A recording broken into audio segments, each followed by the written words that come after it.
हरिपुर नाम का एक छोटा सा गांव था। चारों ओर हरे भरे खेत, मिट्टी की खुशबू और पंछियों की चहचहाहट से भरा हुआ। उसी गांव में रामू नाम का एक किसान रहता था। रामू बहुत ईमानदार और मेहनती था, लेकिन उसके पास जमीन बहुत कम थी। दो बैल, एक छोटी झोपड़ी और कुछ पुराने औजार ही उसका सब कुछ थे। हर सुबह सूरज निकलने से पहले ही रामू खेतों में चला जाता। वह हल चलाता, बीज बोता और पौधों को पानी देता। लेकिन मौसम की बेरुखी और बारिश की कमी के कारण उसकी फसल अक्सर खराब हो जाती। साल दर उसकी पत्नी सीता रोज कहती, रामू, अब तो छोड़ दो ये खेती, शहर चलो, वहां मजदूरी कर लेंगे।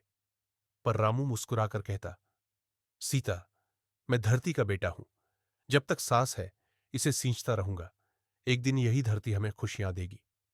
रामू के दो बच्चे थे, मोनू और सोनू। दोनों छोटे छोटे हाथों से पिता की मदद करते।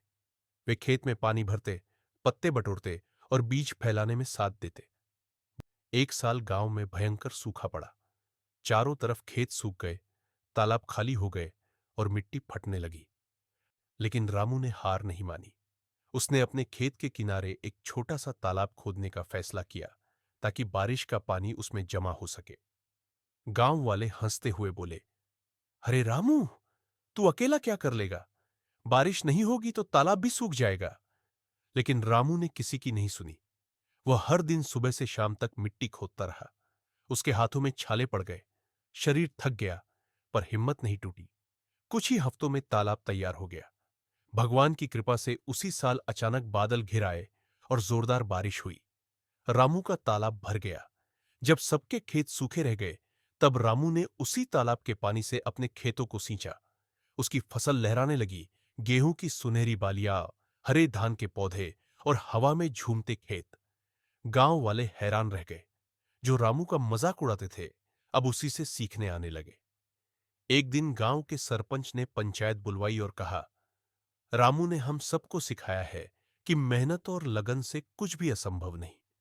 हमें भी अपने खेतों के पास तालाब बनवाने चाहिए, ताकि भविष्य में सूखे से डरना न पड़े। धीरे धीरे पूरे गांव में छोटे छोटे तालाब बनने लगे। अगले साल जब फिर बारिश कम हुई, तब भी हरिपुर के खेत हरे रहे। अब गांव में अनाज की भरमार थी। गांव के बच्चे अच्छे स्कूल जाने लगे और किसी के घर भूख नहीं रही।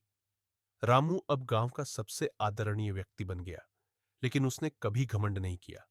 जब भी कोई उससे उसकी सफलता का राज पूछता, वह मुस्कुराकर कहता, मेहनत का कोई विकल्प नहीं होता। अगर इरादा सच्चा हो और हिम्मत मजबूत, तो किस्मत भी साथ देती है। सालों बाद जब रामू बूढ़ा हो गया, तो उसने अपने खेतों को देखकर कहा, अब मुझे चैन है। मैंने जिस मिट्टी को पसीने से सींचा था, उसने मुझे खुशियों की फसल दी है। और आसमान में फैले सुनहरे बादलों के बीच जैसे भगवान मुस्कुरा रहे थे।